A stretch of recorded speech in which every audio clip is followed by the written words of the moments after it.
Hello, everyone, and welcome to the Circle of the World podcast, where we discuss Joe Abercrombie's First Law series.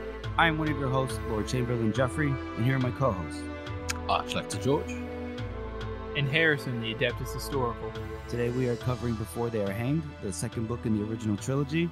And for this episode, we'll be covering One Step at a Time, The Rest is Wasted Breath, and A Matter of Time. So, let's get started. Normally, our first segment is when we thank the audience for your support, and we do. We do appreciate it. But something needs to be addressed. I was alerted to a certain post about a certain character being named as like the best non-POV character. We don't need to get into another rant now. It's fine. And it'll be okay. But apparently someone name dropped us. All right. And I will not dox you, whoever name dropped us, but then one of them, their names rhymes with Skanky Pie. Okay.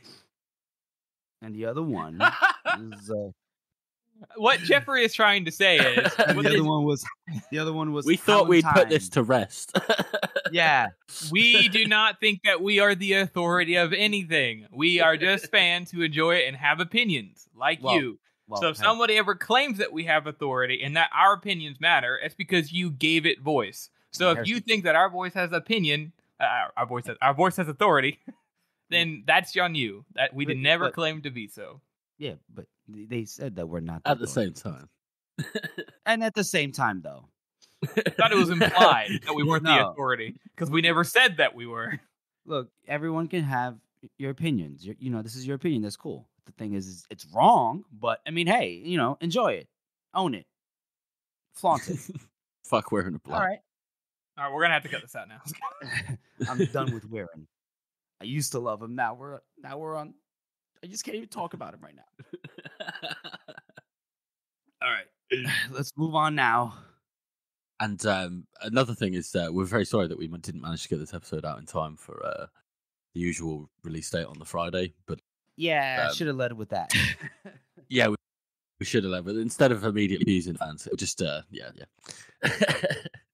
But some things got mixed up, and there was some miscommunications, and the time difference doesn't help, obviously. So thanks for your patience, and we'll probably have this one out Wednesday, which is probably when you listen to this, so you know that. Yep. And then the other one will be released on Friday, regularly scheduled programming and all that. So, on to the meme of the week. We have user on Lyria. I think that's how that's said on Reddit. And it's Maslow's hierarchy of needs. And then Rizanal, this is worthless. Because, of course, making sure you have sound ideals is more important than... So, thank you very much, on Lyria, for that. That was wonderful. Thank you. Why did I think that was Sir Spaceman that posted that? Guys? No clue. No clue, Jeffrey. No His clue. friend recommended it. Oh, he's the one that recommended it? Oh, Yeah. Okay. On our Well- little private chat. Mm-hmm. Okay. Well, thank you for that, Georgie. We'll move on to our first chapter read-through, which is One Step at a Time. We pick up in this chapter. You guys are going to have to help me out on this.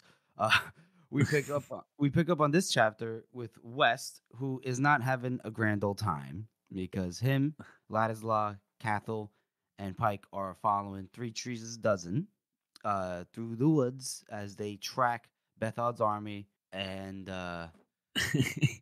Ladislaw will not stop fucking complaining. he will not. He will not. West is actually shouldering for some reason the blame of the army failing, the 10,000 men dying or getting captured and whatnot being broken. He's like, oh man, I was there to fix that and I failed, even though obviously it wasn't really his fault. Yeah, I mean, there was nothing he was going to do to change Ladislaw's mind. I mean, he stooped to begging. He begged him, and he still went, no. And then charged anyway. We shall drive them back over the border. When we get to this, and it's just Ladislaw being an absolute toddler, he's covered in snot, and he throws himself on the floor. I can go no further. We must stop. Which I can imagine every 10 minutes, and 3 trees is just going, come on. We can keep going, come on. Yeah. And he's Then like, she's just like, holy shit again. You better not be asking me to stop again. Yeah. And you can imagine it's just like the 10th time that day. It's like whenever you go on a hike with your dad, but you're like 5 and you just don't want to go, but you have to go because he wants to go, and he's like, bloody hell, fucking let's go. And then we have a little moment where Ladislaw is just blaming everybody. He's blaming Smund. He's blaming the soldiers. Like, why did they run? How dare they? It's just as he kind of admits that he owes West his life, and he's like he turns around and he says, "You've got the extra weight of my coat to carry," and then he's like, "You're right, I'm sorry," and then he just doesn't offer to give it back. It's just like, yeah, whatever. And then it's like, fucking, I let that fool Smund talk me into rashness. Yeah, I love it. He goes, yeah, I suppose I must shoulder a portion of the blame. And then he's like, Wes would have liked to serve him a portion of his boot. And then he goes, I should have listened to you, Colonel. I knew it all along. Caution is the best policy, eh? That's always been my motto. Oh my god. Yeah, like he knew all along. He just got carried away. And then after that, he goes, why did they run? He starts blaming the men who fought and died for him. Because they ran away because they didn't want to die. He started getting upset with them. So, and Wes is just trying all he can do to not just throttle this guy. Yeah. And the Three Trees gave him 3 minutes of rest, and they're like, all right, let's go. And they all start getting up. They walk, and then Dow gets in front of Wes real quick, and Dow is like, he thinks he's doing Wes a favor, or he's offering him a favor. He goes, do you want me to kill him? Yeah. I can kill him for you if you want. I could just get this motherfucker dead. And I love this sort of reaction that West has, and he's just like, if you touch one of them, I'll and Dow's just like, yeah. You're what? Dow, I love this part too because it fits Dow so well. Like, you think that he's just being like this evil bastard if you're looking at it on the surface or out of context. He's like, oh, I'll kill him for you. Look, oh, he just wants to kill people. He's just looking for permission. But really, he's like, okay, the West doesn't want to deal with this guy. No one wants to deal with this guy. Let me do everyone a favor. This is what he does, and do the hard thing and kill somebody. Yeah, which we've seen him do before. Yep. Yeah, and he would absolutely take that, wouldn't he? And he would just kill him, and that'd be it. Yeah, wouldn't hesitate. He's like, all right, let's move on, fellas. Let's go. And then Dow's like all menacing. He's like, I might just try you. Let's see what happens. I was like, uh-oh. Is West about to get murder, death, killed by Dow? And then he catches up to Cathal because, Dow leaves. And then West is like, hey, how's it going? Is anybody bothering you? Anyone doing anything? And he's like, that Dow guy, he's throwing you some looks that aren't so cool. Yeah. And she's like, no, I know how to deal with these people. Right. And then she gives us a little exposition about what she had to go through in the foundry, the prison camp. She slept with the Inquisitor after 5 days of starving, so this way she could eat. Yeah. Right, which is terrible. It's awful. This is our first little bit of Cathal's backstory, and I really like her. She's a good character. Mm-hmm. Yes, George. Everybody likes her. Okay. Everybody likes Cathal. She is. I didn't know that. She is the thing that I like about here too is it kind of, in a lot of these stories, if somebody's like, "Oh, I had to do this thing," it's like, "Oh, I bet you regret it," and Wes is like, "Oh, that's terrible. I bet you wish you didn't have to do that." And she's like, "No, I wish I did it sooner because I would have gotten fed sooner." And as terrible as that is, it's the truth of it. And I like that it doesn't skirt around that at all. I mean, that's just how it is. Mm-hmm. But Wes is like, so Wes thinks he's all hard and stuff because he is a peasant inside of or a normal person inside of an army full of nobles, and he don't know shit. He's got an easy life. Yeah. I like how he says that Ladislaw could learn something from her, like this sort of determination. Yeah. That bit ends with it seemed that it was far too late for Ladislas to learn anything. Yeah, because he's over here like daintily through the mud with a petulant frown on his face. It's like, Ladislaw.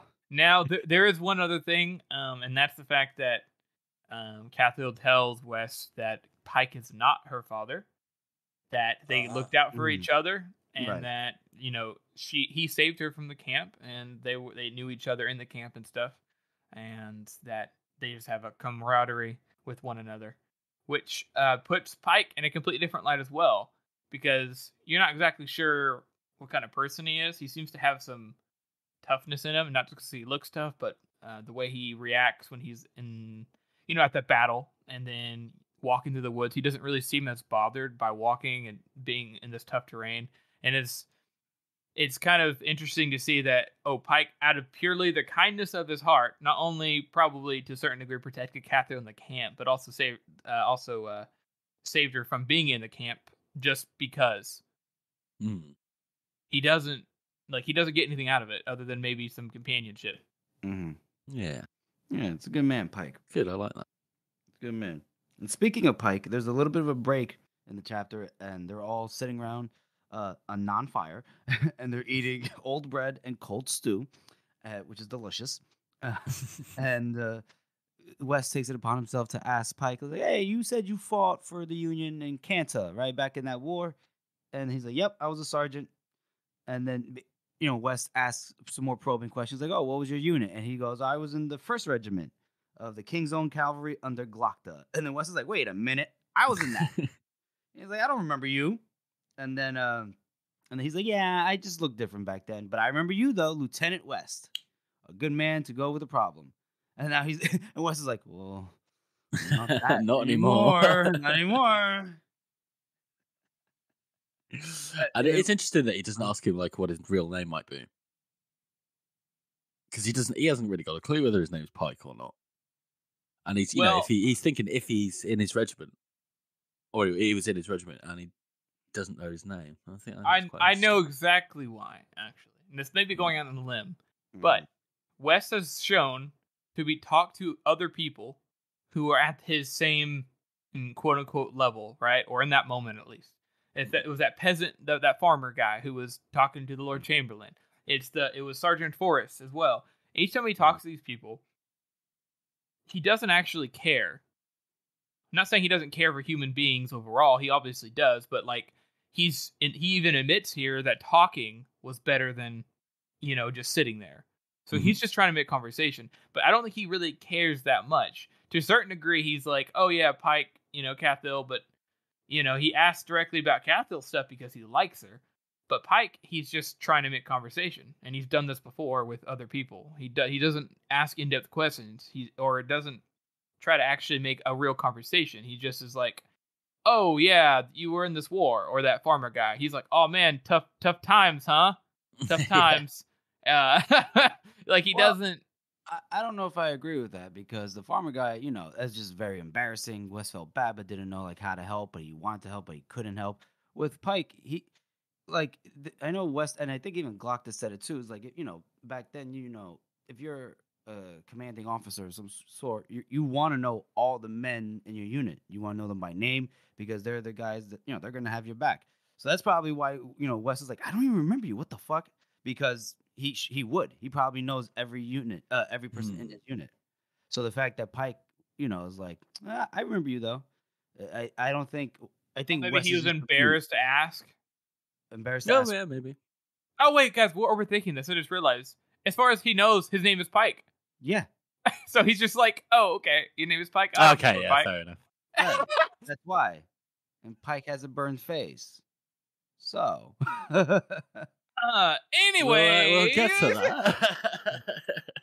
And then they're reminiscing a bit, and Pike's talking about his wife when Ladislas comes back, hitching up his trousers, wiping his hands on his coat. And he's like, "What were we speaking of?" Yeah, he's wiping his hands, and he's like on West's coat, and he's like, "That's better. Yeah. Ah. And then he just goes like, "What are we speaking of?" And West like, "Oh well, Pike was talking about his wife." Before he even says anything, he's like, "Oh yes, of course, I am engaged to be married to the Princess Therese." And it just goes off on this fucking tangent for ages. And then he goes, "Though I am beginning to suspect that she is less than entirely delighted with the match." And Cathil, like the savage she is like, one can imagine why. I'm the heir to the throne. And then they start arguing, and then Blacked Out comes out of nowhere. He's like, "You better shut his fucking mouth before I'll fucking shut it for him." And it's like, and Wes is like, he would like us to be quiet. And then Ladislav's like, "Goop, I gathered." Oh, and then before the chapter ends, we get a little funny moment where it's like they're all asleep, and Wes is in between Cathal and the Dogman. And Dogman, yeah, he's literally between them. Yeah, he's right between them, and he's just like, "Uh-oh, I feel Cathal's butt rubbing up against my junk." she's like put his head on his shoulder, and he's like, God, he's probably thinking about old grandma butts. You know what I mean? Trying to maintain not waking anybody up, no freaking out. Right, and then meanwhile, Dogman's like right behind him, probably spooning him, going. Yeah, Dogman don't give a fuck. Dogman's probably fucking got his arm around him and everything, like, nice and snuggled up in there. So this other image of them all like crammed under one blanket in the middle of the woods. It's just so funny. It is funny, and it's great too because he's even like, he's like thinking about Kathy. He's like, this woman's right here, curl up against me, and then Dogman's like, fucking talking in his sleep. I like one of the last sentences. There's like it was a pleasant warmth, but the effect was only slightly spoiled by the stink of sweat and wet earth, and the Dogman squeaking and muttering in his other ear. So he's right in his ear. He's right in his ear. And I imagine going like, he says squeaky, so it's probably like.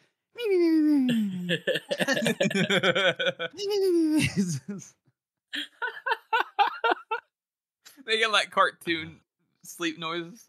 Mm-hmm. Oh man. And then like he's only just thinking, he's like, all right, I just gotta get through this. I just need to get Ladislaw back to Burr, and everything will be okay. Everything will be okay. And that's where the chapter ends. What do you guys rate that chapter? I'm gonna give it a 5 out of 9. I think it's a very average chapter. We get some West stuff. They're still just traveling. We get some background. We get some background on Pike. We get some background on Cathil. We get more of Ladislaw being funny, but he also is less funny in this simply because it's like even the readers, even listening to it, you're like, holy shit. Yeah. Are you serious? You still don't get it? Speaking of Ladislaw, you got to do the thing, Harrison. We didn't do it yet. Do what thing? You know what I'm talking about. Come on. The thing. The thing. Captain Luther! You're my man! This is so fucking stupid. But I think it's a pretty average chapter because it's not really much happens really. We just get some background and some character moments and stuff. So yeah, I agree. I give it a 4 out of 9 fingers. I'm gonna go with 5 as well. I reckon. Yeah, not much happened. Just some traveling. Just like the comedy was great, But other than that, it was whatever. And it's nice to see Wes standing up to Ladislaw. Yeah, he snapped. He was like, "Motherfucker!" Yeah. Ladislaw better chill out. Wes got a temper. Could say he's talking about? Furious. Yeah, he's pretty furious. Oh, all right. Let's move on to our character spot. No, we should not do character spot, right? Because do it. Yeah, we can do the characters. Which one is? But we could probably just do it at the end of this chapter. Just move straight on and right at the end of the chapter. The next chapter is the rest is wasted breath. Is that the one with the Zacharias? Yeah. Okay. All right. So let's do the community interaction segment then. Okay. All right. Now we'll move on to our community interaction segment. What?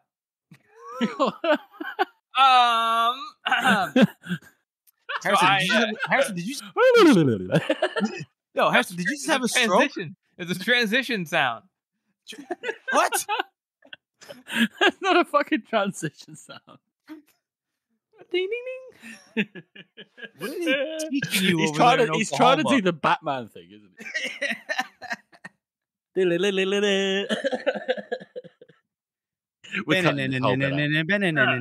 Batman. We can just cut that all out. All right, I'll cut it out. Let's try again, Harrison. All right. Now we'll move on to a community interaction. And all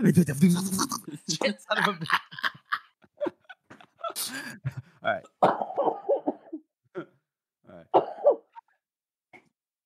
Now we'll move on to a community interaction segment. Harrison? Yeah, so I actually accidentally posted this on my own personal Reddit, not the account, but I think people got the idea. Everyone is who I am, I guess. So they I did the You're favorite a celebrity.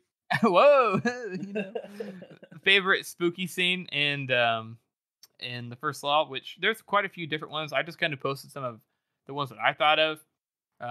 That being like Gloctus Dreams. I labeled it Lamb's Scare House, but we all know what that is.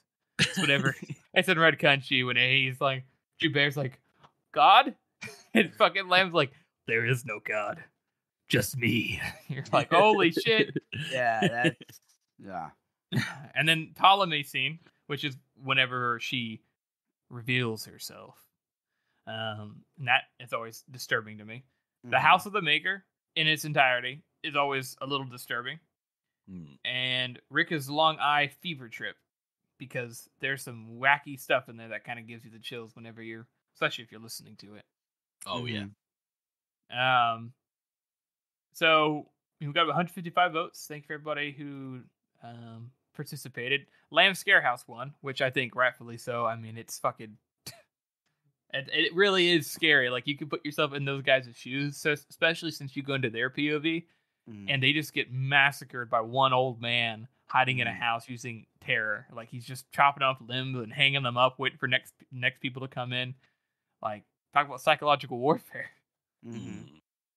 Well, I noticed on the post, I saw somebody comment, a couple people commented, and I agree with the X-Serpax that the Made a Monster in Sharp Ends. That is some spooky. Yeah. That's spooky. Yeah, I would have put it on there, but I wanted to make sure people could. I hate it whenever I go to post for these polls, and then somebody's like, why didn't you add this thing? So I just put the other, because it was going to be open to interpretation anyways, so. I love this comment where he said, this is about the House of the Maker one.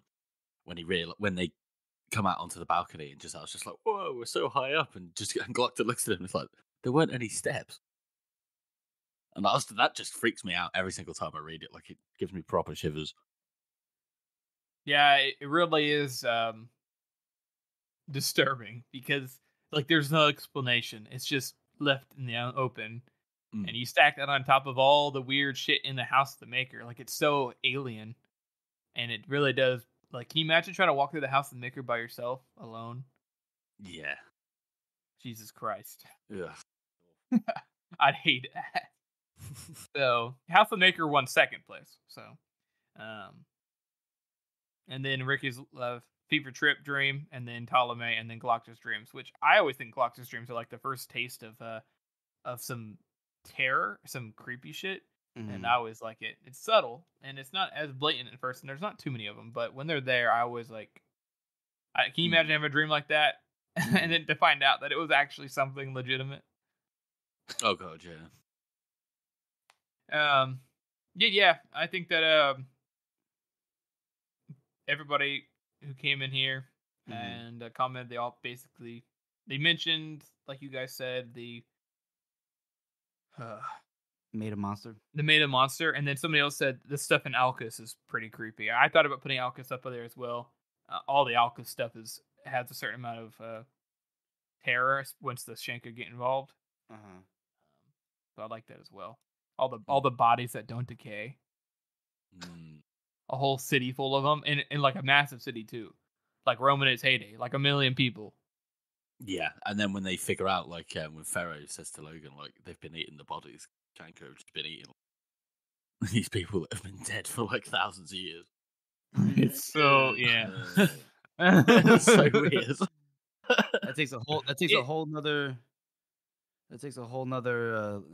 spin on the term aged meat.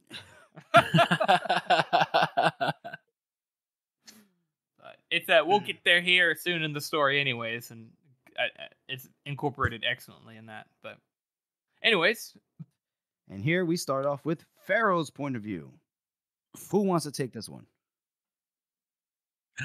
Oh, Pharaoh is just she's just always like not complaining, but she's always so wary of everything, isn't she? She's like, oh, I hated it when it was like just a flat plain with long grass, and now it's like not a flat plain with long grass, and I hate it even more. Yeah, I don't think there's a limit on how much she hates things. Like it always is worse than the last thing. Yeah. And basically, they're kind of getting close to Alcus, so everything is slowly disappearing because there is no life.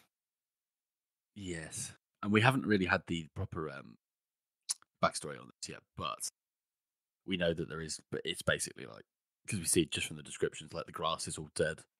Logan says it's the first bird we've seen in 2 days, which out in the countryside is a fucking rare thing. Birds all over them. And then she's all like, as grumpy as she is, she's like, the birds have more sense than us. What are we doing here? And fucking Logan is kind of done with her bullshit a little bit here because he's just like tired of her always being negative and always being so hard all the time. Yeah. And he's just talking. He's like, got nowhere better to be. And Pharaoh's like, speak for yourself.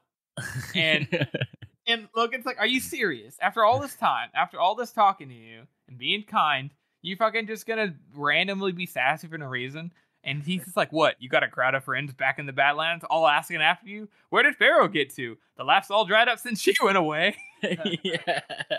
Just roast the shit out of her.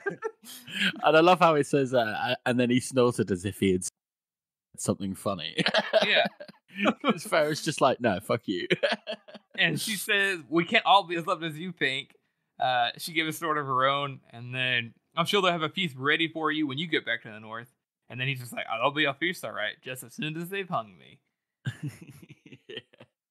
And they're just being like sassy to each other. Like, Yeah, he's just done with it. Back and forth. And Pharaoh's just like, oh, fuck him. Like, he's just like everybody else. Screw him. Yeah. So... And this could be them flirting. This is how I flirt. I would say that this is about as close as they could get. Yeah. And I do like this sort of this like in a monologue she has about Logan as well. Like, she didn't trust him, she didn't do this, and then she was like, but she hasn't yet hear him say he would do a thing and then not do it, which is a good sign of like a good, solid, dependable person. So she has got a good sense of character there, which is interesting. Yeah, she's afraid to trust anybody because of her past, but she also makes the allowance that, he's definitely better than anybody else there. Kind of like what she said before. So a little softening up a little bit, but and then they have this little philosophical back and forth about what you should expect out of life. It's like, you expect too much out of life, Pink. Like, well, here was me thinking you expect too little. And then he's like, expect nothing and you won't be disappointed. Well, if you expect nothing, you'll get nothing. And they're just going back and forth, back and forth. It's just two different. Well, like I've pointed out before, Logan and Pharaoh have they're two sides of the same coin, and how they go about life and where they end up going. And and this is kind of highlighted here, and I really like that, especially since right after he kind of cuts off the conversation because she's being sassy, and then she, of her own volition, after actually thinking about it, like, maybe I'm being a bitch, she's like, you got no one then? Like, this is like one of the few times that she actually talks to him on her own and asks like a question about him. That's true, yeah. And not only does he says no one but enemies, she continues to be like, why are you fighting them? Like, she's actually being genuinely curious about him, which is just an interesting change that we've seen in her disposition towards even him. Yeah, because the only other time we've really heard her ask questions is when she's trying to annoy Baez. and it's pretty clear that she's not trying to annoy Logan here. She actually, like you say, is genuinely curious about him. And she kind of walks back a little bit after she's sitting there. Then is like, well, she's thinking about knowing trust and comradeship, good humor, and they're almost unknown to her at this point. And she's like, and who likes the unknown anyways? She's trying to not let her guard down. Yeah, and she's trying to justify it to herself, being such a hard bitch all the time. I love this bit though when she scowls, of course, scowls at Giselle, and Giselle fucking grins back at her.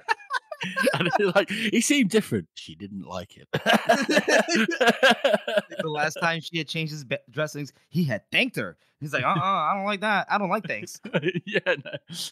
It annoyed her that there was something that she did that would justify thanking. Well, Farrah as well, and we'll see this later on as well. Farrah has such a hard time changing, and self-reflecting, that whenever somebody else does it, she thinks that there's genuinely something wrong. It's not good, because she has a hard time doing the same things to herself. So whenever she sees Giselle trying to be more appreciative and be a better person, she's not disturbed just because she's being bitter. She's having a hard time comprehending becoming a better person, because she's not self-reflective really. That is. And then we move on to they basically stumble across a battlefield. There's lots of these, isn't there, in these books, where people just stumble onto a battlefield, and there's just millions of dead bodies everywhere. Well, this one, they're on a certain particular ancient road, and then the other one that they step onto the battlefield, they're also right off the road. So that makes sense. Fair enough. But it said here we get introduced to Harrison. Yes. Go on. We know this is your pick because this is all this fucking exposition. Yeah, there's a lot here. So they're looking around, and this is kind of whenever they're talking about how these bodies are decaying way slower than they should, hardly decaying at all. And they're talking about how there's the birds, they're not eating, there's the bodies are just there. And then they hear some guy go, "Not really, friend," about how they're not eating and how weird it is. And they look up and they see some kind of weird motherfucker. Some guy with bird shit on his head. He's walking with a staff. He's got all these birds sitting on him. He's like Radagast from Lord of the Rings, the Hobbit trilogy. He's a tall Radagast though, right? Yeah. And he's walking up, and Pharaoh's about to just shoot the guy. Yeah, and Baez is like, no, don't do that. Don't do that. And this guy, he kind of does the Yulway thing. He's all like, "You see this? 100-mile column, 100 miles to Alcus." Yeah, he's so over dramatic. You stand on the very borders of the dead land. No animals come here, not that are made to come. And then Baez is like, "How now, brother?" And Pharaoh's like, "Fucking shit, another Magus? Are you serious?" Yeah.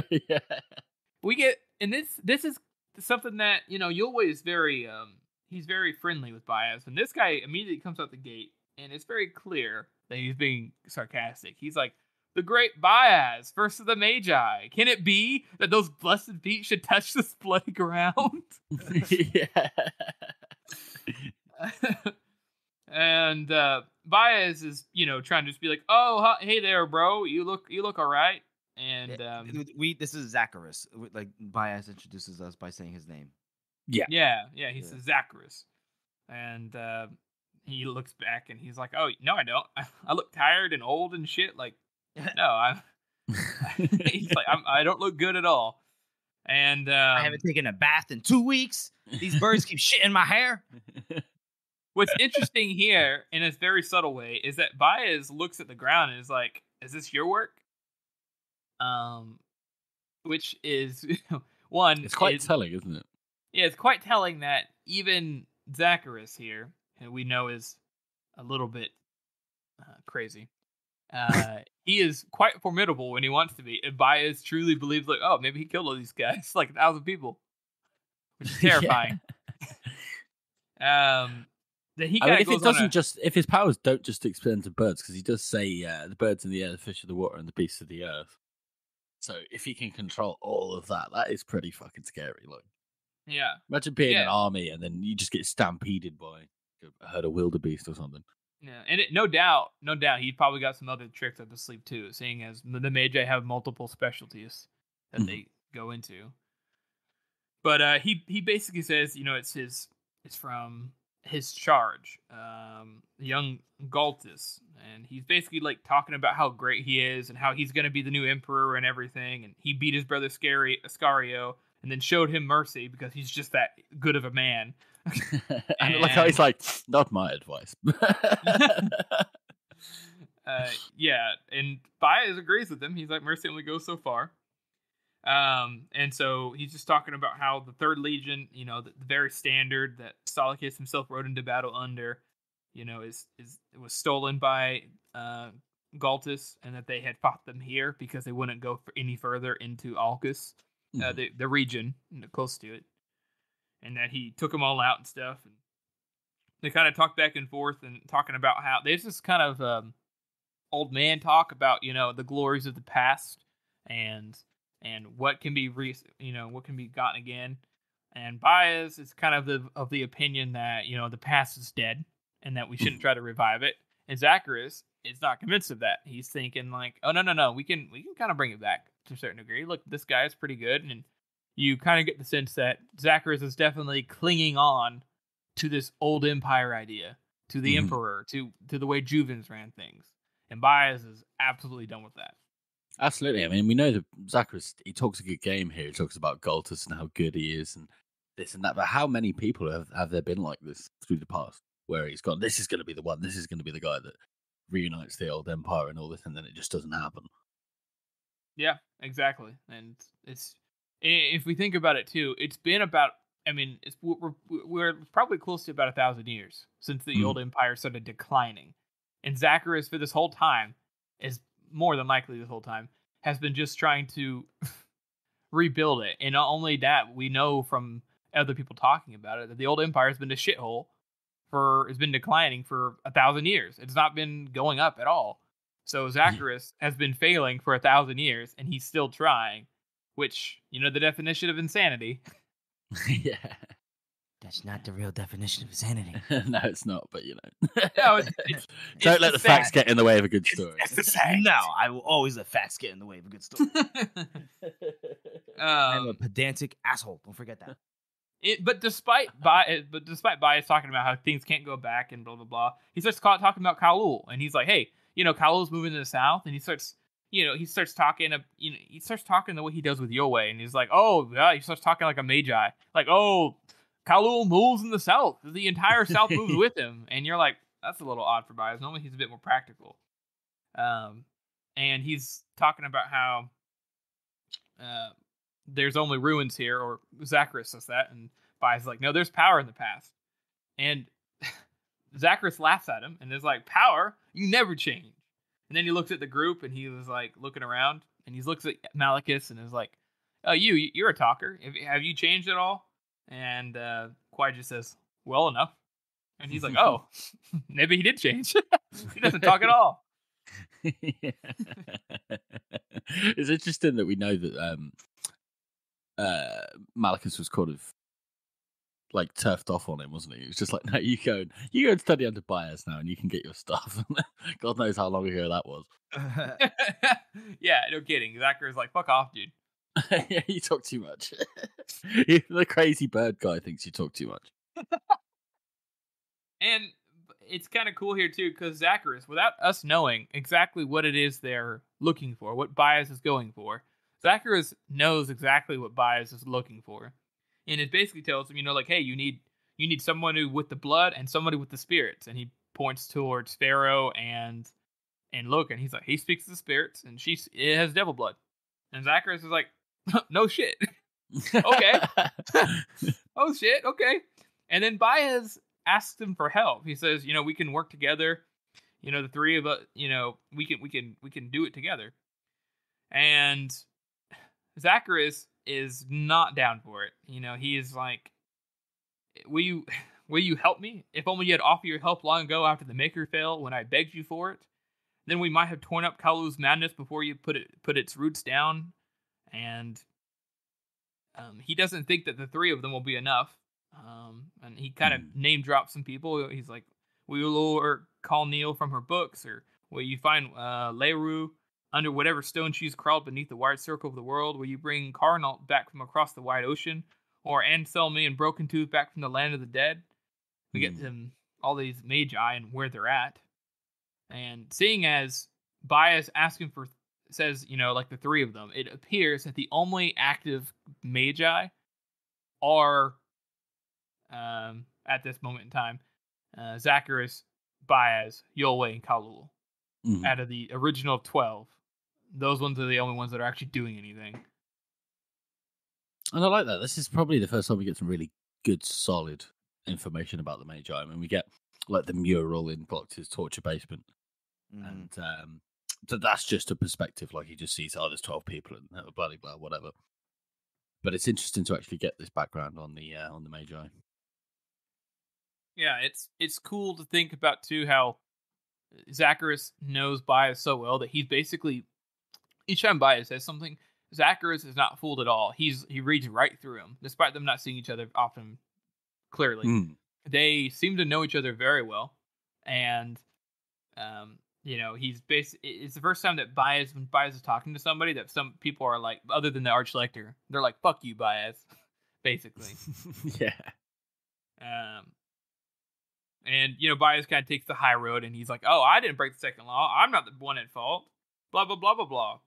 Yeah. And that's whenever. And he's not wrong. Yeah, that's true. For what we know about Kalul and the Gurkish, like that is objectively worse. Like that's true. Yeah, eating people. Yeah.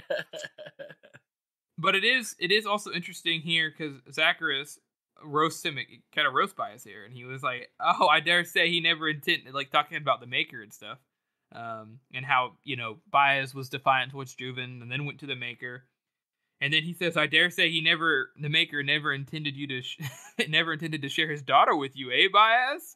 The Maker's daughter, Ptolemy? Is there room in your memory for her?" Just fucking roast the shit out of him. Bias is a daughter fucker. Like, how dare you? Yeah. And then that's whenever Bias took you under his roof. He provided food, shelter, and knowledge. And you out here smashing his daughter? Bias, you dirty dog. And Zacharias makes good points all through this conversation. And he even says, "Do you think Aeus spoke the first law on a whim? Do you think Juven's put this thing at the edge of the world because it was safe? It is evil!" And Bias is like, "Ha! Evil," which is never something that the hero in the story says, is it? Evil's just a word for children. Oh shit! And they kind of wrap up here. She's like talking about. Like Zacharias tries to tell Pharaoh, like, "Hey, you better be careful who you're traveling with here." And Pharaoh's like, "Oh, fuck you! One old man is no better than another." That's a good point. Yeah, I'll just stick with the old man that I've got. That's fine. And whenever they're about to leave, Bias is like, listen, you'll soon hear that Kalu has fallen. Just listen to the birds of the air and the fish of the sea. He kind of repeats what he said to him, or what Zacharias said to him, which is interesting again because it makes you wonder. Damn, Zacharias probably knows everything that's going on if he can really listen like that. Yeah, that probably what's driven him mad. Yeah. Just all of that sensory information. It seems like, with his abilities, Zacharias is really good at knowing shit. But I love the way this chapter ends when he's like, "The mistakes of the past are not so easily buried. I honestly hope that you fail." And Bias just turns around and he's like, "Mate, none of your hopes never come to anything." I was like, ooh. Yeah, he says, "Look around you, old friend." Yeah. And I just love this old man fucking grilling session on each other. It's awesome. We get lore Big burn, Bias. Yeah. And for that reason, he just says that. What was that? You broke up, George. Oh no. George. Just my box over. Hello. Oh, I'm not George cutting up. said. All right, did that all come through there? No. No. All right, okay. I was just saying, like, he just says that at the end, and then just like drops the mic and walks off. But yeah, I'm gonna give this an 8 out of 9. Ooh. Because I think the exposition here is really well done. We get not only exposition about the other Magi, about exposition about the Empire, we exposition about Baez himself, about their philosophies and how they think about each other. Somebody else basically looking at Baez, somebody who knows Baez and has some negative things to say. But Baez also has some good points. Even knowing what we know, but Baez still has good points here. And it's just a super interesting conversation that they have. And it's really out of the blue, and it feels really nice to have that exposition for some context for some of these larger events. And, it also makes you kind of sad, too, because you know that these people obviously cared about each other at one point. Mm-hmm. They fought in a war together. They obviously have trauma from that. They fought Canadius together. And it's just, it's a little sad and a very interesting conversation. I think it's really well written, this whole conversation. There's a lot of subtle things going on. So 8 out of 9 for me. I'll give it a 7 out of 9. I like all the exposition. I like the interaction. Like Zacharias, he comes in with, it's quite the first impression. And obviously they don't travel like a lot. They kind of just stay in one spot just by talking to Zacharias. But he makes it like very entertaining just by how Pharaoh perceives him, how Logan's all bewildered when he's like, oh yeah, I can talk to spirits. and like Baez being annoyed by somebody, but not being able, he's not doing the whole, I'm going to threaten to explode you into smithereens. It's just, Zacharias is another Magus, and he's going to be like, man, fuck you, Baez, you bald bitch. And then he's like, fuck you, Zacharias, you crazy motherfucker. It's like, so that's pretty fun. I give it a 7 out of 9. I think I'd give that one a high score as well. I reckon a 7, just because I fucking love Zacharias. I think he's a brilliant character, even though he is just Radagast. He is just Radagast. He's a serious grimdark Radagast, and I love him. Which perfectly transition us into the character spot, playing off of what George said about Zacharias. As it is Zacharias. Yeah, it's Zacharias. The one and only time he turns up in this trilogy, so we've got to cover him here. Yeah, he's like he sticks with you, right? Like, it's interesting to think about. Zacharias has been trying to. You get it. I mean, what else does he know? I mean, he's been working. He's trying to get the old empire to try to coalesce. He's trying to, bring back the old thing, bring back the old ways and everything. The good old days. The good old days. Yeah. I can't really blame him. And the fact that we get so much character in this one little conversation is incredible. He's somebody who is very. He seems to be pretty damn smart. And very observant, and knows how to speak, but he is stuck in the past, like many old men are. And Yulway's a little stuck in the past as well, And Zacharias here is, it's kind of sad to see him, like, because you can tell, like, he's degraded from what he used to be, perhaps. But he's not. He's still there. There's still a bit of fire left in there. He still has that motivation. Maybe the only thing keeping him going. He hasn't crawled into a rock. He hasn't delved himself into books. He didn't die in combat. He didn't become an eater. He's not like Baez, without spoiling anything. Yeah, and he's probably he's the most he's the most like a wizard out of a fantasy novel, out of all of the Magi. He's like the most traditional sort of wizard guy. I would say Yulway. Yeah. Because Yulway's very like wise and he's Why? Oh, Pharaoh, you crazy bitch. I'm thinking more as well about the aesthetic of him as well. Like he's got the cloak and he's got the bird shit and shit like that, and he's just a bit mad. Man, I don't know what wizards you be talking to, but good Lord. All right, whatever. Well, the thing is, too, is that I don't want to spoil too much, but Yulway's view on things is maybe not exactly clear, whereas Zacharias is very clear.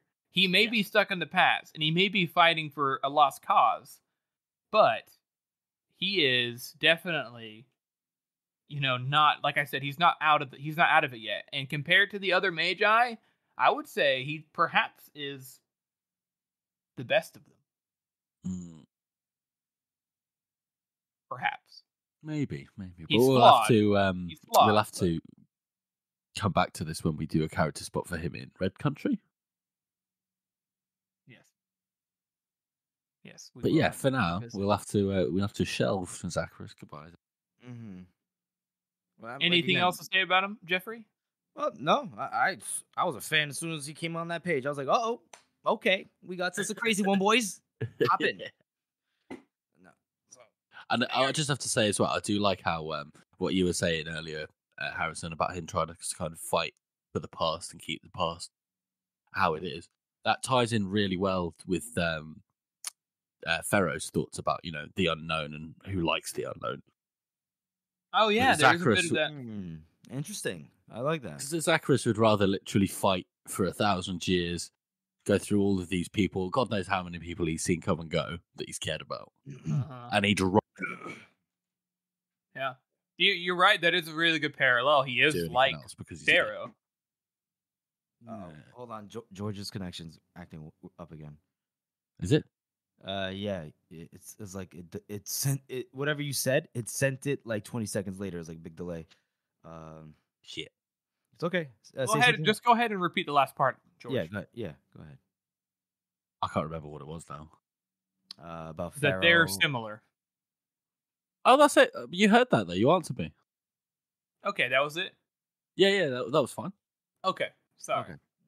That's all right. That's okay. All right. It's all good, man. I was just so confused. I was like, how is there a delay? I've just been talking to you. I'm confused. Anyways, yes, Zacharias is very interesting, and you're right. He does have a connection with Pharaoh in a way that is very interesting. That's a good point, George. I didn't think about that. Yeah. That's what I'm here for. Now, Jeffrey. Sorry, just finishing up that text. All right, now we'll be moving on to our third chapter read-through, which is A Matter of Time. It's a matter we of time. start off with another one of Archlector's fucking... Oh, it's not. It's one of Glock's letters too. It's Glock's letters. But he's like, yeah, it's fine. We've been holding the Gurkish back for 6 weeks. They've kind of managed to get through the channel. The scaling part is coming up every night. Things aren't looking good, but we will fight on. Yeah. That's a good bit of fucking optimism there, isn't it? I serve and obey. Yeah. It's no big deal, Archlector. I got this. It's just, everyone's dying. It's cool, though. It's cool. We got it. You're going to be dead any day now. No problem. I'm the man for this job. You got me out here in the city, halfway across the world, not even connected to our main continent, and I'm crippled, and you want me to just hold it for what reason? Oh, but yeah, I'll do it. Yeah. Glockster is that hungry for something to do. Yeah, he could have just quit. He could have just quit the Inquisition. Just been like, nah, it's not for me anymore. Yeah, right? I always thought about that. Like, could he just quit if he really wanted to? No, probably not. Now that you think about it, I don't think Archlector Salt is the kind of guy that you hand in your notice to. Yeah, I don't think you could, depending on what you're doing. If you're just a low level Inquisitor, as a low level Inquisitor, you probably could resign and do something else. But if you're if you're a superior, no, no way, bro. Excuse me. You're right, Jeff. Unless you're like the superior of Keln or something, you know what I mean? Yeah. Who gives a fuck about Keln? Yeah, nothing ever happens in Keln, Oh shit. Continue, George. I'm sorry. That's all right. And then we cut to Glocktor standing on the walls again, watching the fucking chaos of the battlefields. And this is just horrible, isn't it? Like these descriptions. We've had a lot of this in the last couple of chapters, but some pretty nasty shits going on. Mm. And he gets in an argument with General Visbrook, and Visbrook's like, is this gonna get any better? Are we getting any reinforcements? Like, and he starts to takes him aside a little bit, and he's just like, we could get out of here while we still can. And Glockter's like, no, not a good idea. Like, what happens when we get back? What happens when we get back to Andrew? What do you think is gonna happen when the Archlector finds out that we've actually abandoned Dagoska? Yeah, it's kind of interesting, right? That the fact that, Visbrook is not actually being unreasonable. Glockta is borderline unreasonable. It's like, pick your poison. Are we going to get fucking murdered by the Gurkish or murdered by the Archlector? And Glockta's just like, we're going to stay here? And I genuinely don't think that Visbrook right here is thinking of himself. Not really. I mean, he is. I think he's thinking of his men. Yeah, he's thinking of his men. He's Visbrook through the siege, and we'll make him a character spot next episode. But Visbrook through the siege has definitely become a much harder man and a much more respectable man. Even if he's still under Glockta, he's definitely he went from being an armchair general to being my men. I want to save as many Union lives as possible, and that's and he's in a hard position as well. I love this sort of dialogue where he's like, what should I tell my men? Like, the men are close to mutiny. The mercenaries are considerably less dependable. What should I tell them? That we're just not allowed to retreat? And he's like, just tell them that there are reinforcements coming. Well, after telling them that for weeks, well, then a couple more days shouldn't make a difference. I would be frustrated as well, Yeah, it's easy. It's and he comes to this. Sorry. No, go ahead, George. My bad. He goes, it's like, when might the reinforcements be arriving? And he's like, any day. It's easy. Like, there's just a chain of command. The fact that it's easy for Glockta just to say, it's easy. Don't worry about it. And he has to just answer to one person, basically. Not answer, but he has to just tell one person. Hey, Visbrook, go tell the men that we got reinforcements on the way. Visbrook has to tell, thousands of people. There are people on the way. I know I told you that 3 weeks ago, but promise. Yeah. You're absolutely right. The chain of command does make it easier for Glockta, but then Glockta probably wouldn't bulk. Would he? He'd probably just be like, "Look, guys, look at me. I'm crippled. None of your problems matter." Poor me. Fuck you guys. Yeah. And then he basically says that they're going to, he kind of talks to him for a bit, and there's some pleading that Visbrook does. Glockta is basically, next step is to pull back to the upper city, prepare some traps for our invaders, and we'll hold up their necks. And then Visbrook's like, bro, that's where the docks are. We can't leave at that point. And the Glockta's like, it is what it is, bro. Yeah, that's it. See ya. Then he kind of transitions here to where oh yes, that's right, I forgot, my bad guys, is that he is going down into the dungeons and to where Shickle is at. I forgot that this is we're already here. Yeah. And he's looking at Vitari and Sephiroth and Frost, and I just love this line, devils in hell. That line is so good. I don't know why. It slaps. Joe uses it for lots of different things. It slaps. You fucking Zoomer. You damn straight I am. Youngin. At least we have one moron. One variation of diversity, all right? At least we have one thing of diversity other than our fucking ethnicity. What? What? What are you talking about? We're three crackers. What are you talking about? That's what I mean. We have diversity in age, and at least George is from the UK. I'm just trying to get our wins where we can get them. I'm trying to get our wins where we can get them. Okay. It's diversity because we're all 5 years apart. That's diversity. Oh shit. Oh, by the way, you should announce George. It was your birthday last week. Yeah, it was, which is part of the reason why this episode's a little bit late. So yeah, that's happy birthday to me. Happy birthday! How many years of our Lord have you spent on this planet? All 27 of them. 27. Oh, I'm way more. I'm older than 5. I'm more than 5 years older than you. Right? Jeffrey, you get older brother day. I'm gonna be 34 in March. Oh my god, you're an old fucker. I'm an. Excuse you, sir. Respect your elders. Back in my day. Sorry to interrupt you, Harrison. Go ahead with your diversity education. I was just saying, we got to take our diversity wins when we can get them. Okay, we may not have the race, but at least we have the culture and the age. You know. Sure.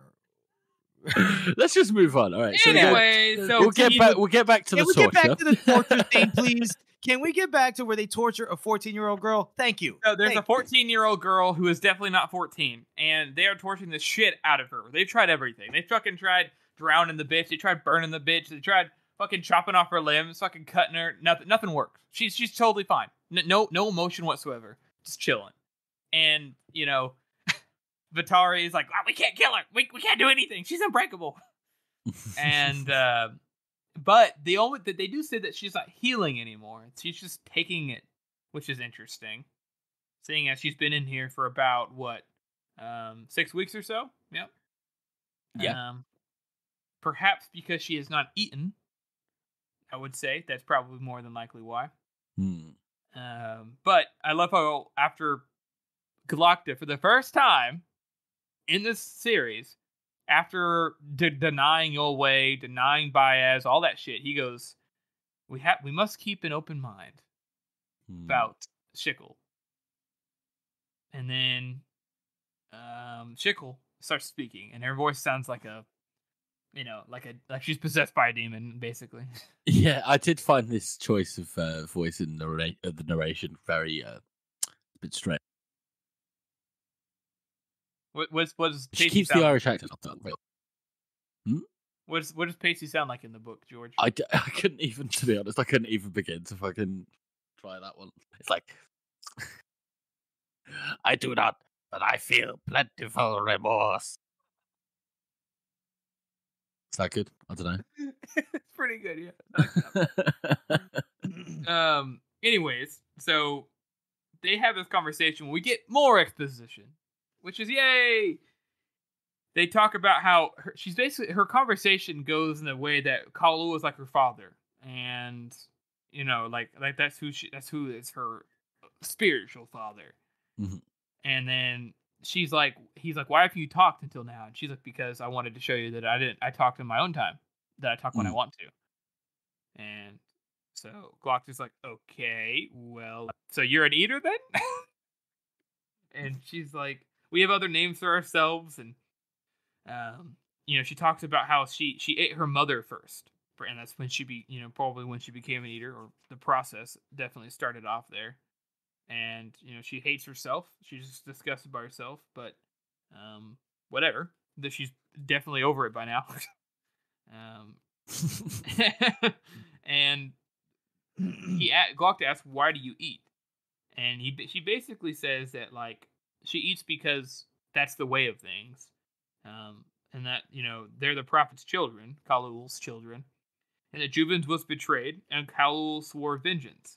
But he stood alone against many, so he made a great sacrifice, broke the second law, and the righteous joined with him, more and more with the passing years. Some joined willingly, some not.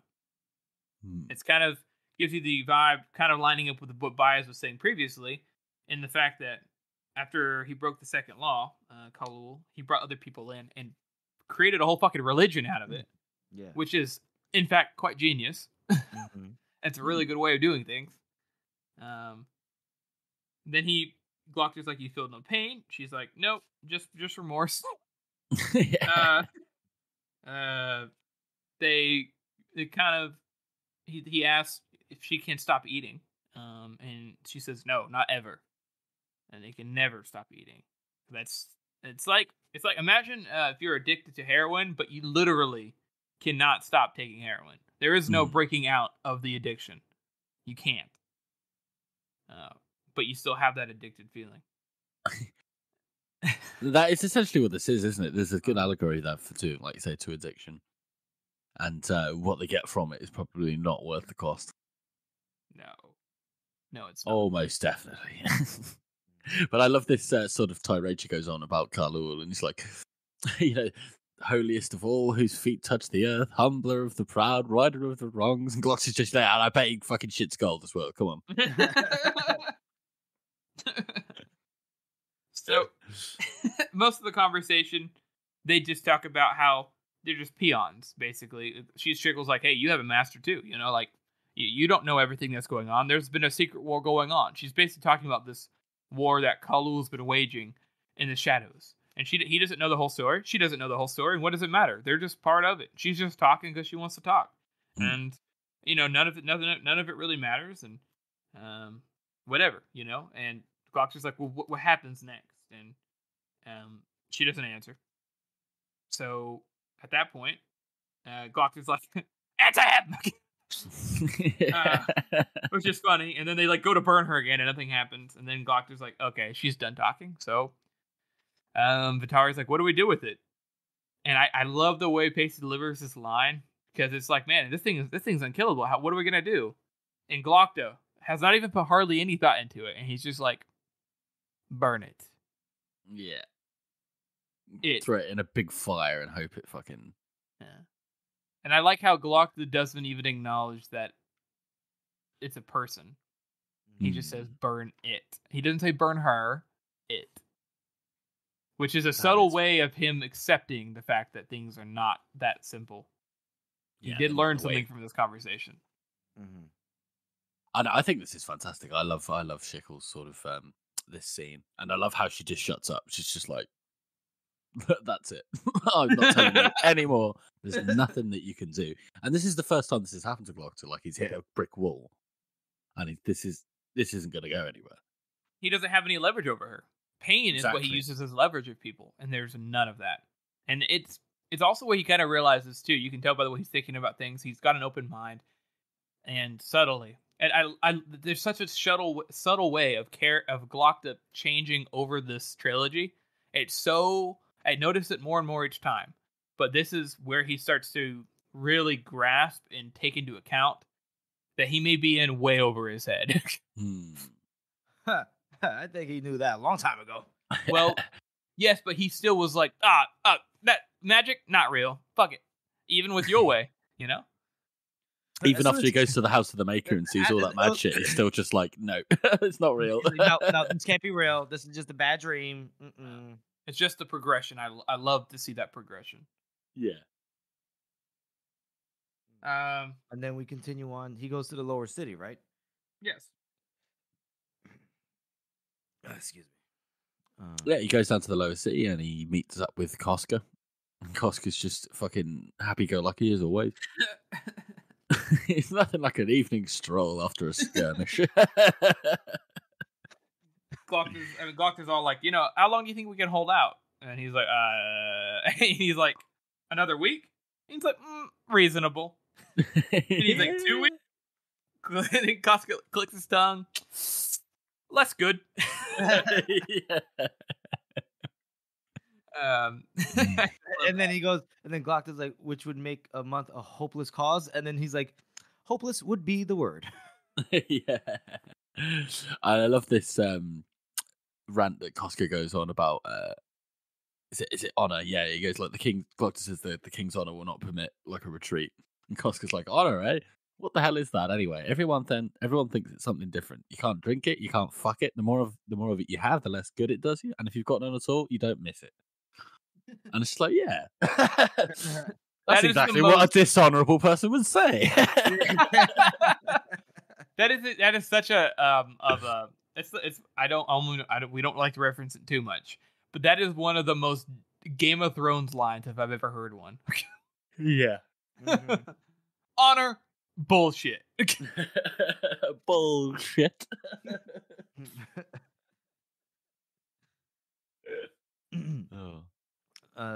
George, continue. I'm sorry. Yeah, that's fine. And that is it, basically, isn't it? It's hopeless. He's talking to Koska about it, and he knows that Koska's going to betray them. Like, he's just sitting there thinking, how long before this guy opens the gates. Mm-hmm. And yeah, they basically just decide that they're gonna lay as many traps and make it as difficult for the Gurkish as possible, and that he's like, oh, whatever it is what it is. We're doomed. Just a matter of time. And it's interesting to me that Glockter hasn't thought about this yet. That Yorway also warned him about ships, about the Gurkish fleet. Yeah. And that, if the eaters are real, then they're definitely coming. Mm-hmm. So it is interesting that he never really kind of flicks that. Well, I mean, there's not much he can do. There's not much he can do. He just keeps looking out into the bay. He's like, oh boy. I really hope they don't come. Yeah. Fuck, I love when you say that, Jeff. Oh boy. Oh boy. Well, what can I say? What would you rate this chapter, Jeffrey? I would rate this chapter. Ooh, what would I rate this chapter? I'll give it a 7 and a knuckle. I like the interaction with Visbrook, who's just like, at first, he's just like reporting to Glockta about like, the status of the whole like the siege, and then Visbrook is like, "Hey man, what do you think about like us like leaving anytime soon? What do you say about that?" Glockta's like, "Yeah, you thought you better earn them stripes, buddy." And then the whole Shiggle torture scene, which is like, "Ugh, it's tough," but we learn a lot. We learn more about Khalul because prior to this, all we hear is Baez shit talking him, but no real like description of him, what his end goal is, et cetera, et cetera. So we get that from Shikkel a bit, and then obviously, anytime I see Casca, come on, Casca's a winner. Yeah, and I reckon I'm going to go for an 8 for the same reasons. Like, it's a real mixed bag of a chapter, and it is very, very interesting. Mm-hmm. Yeah, we're going into straight like these chapters right here. All the chapters are great, but like these chapters right in here and these ones we're going through are like really good chapters. So I'm gonna give this a what, George? I just said, oh yeah. Oh yeah. I'm gonna give this chapter a 7 out of 9. Okay, Pimp. I think it's a good chapter. I think it's just solid. You guys kind of already covered everything, so awesome. Thank you, Harrison. I said thank you, Harrison. Yes, sir. Thank you, sir. You're welcome, sir. I mean, damn it. That's a show, everyone. We want to thank you all for listening and supporting this podcast. As you all know, this is a passion project for the three of us, and your support really does mean a lot to us. Join us next time as we cover Scars, Furious, and To the Last Man. And make sure you follow us all on social media. We're on Twitter, we're on Instagram, we're on Reddit a lot, as you know. And we have a website, it's circleoftheworld.com. And if you haven't already, please subscribe to our podcast on Apple Podcasts, Spotify, Google Podcasts, or wherever else you listen to podcasts on. And please make sure to rate and review this podcast as it helps us spread our reach. Thank you all again for listening.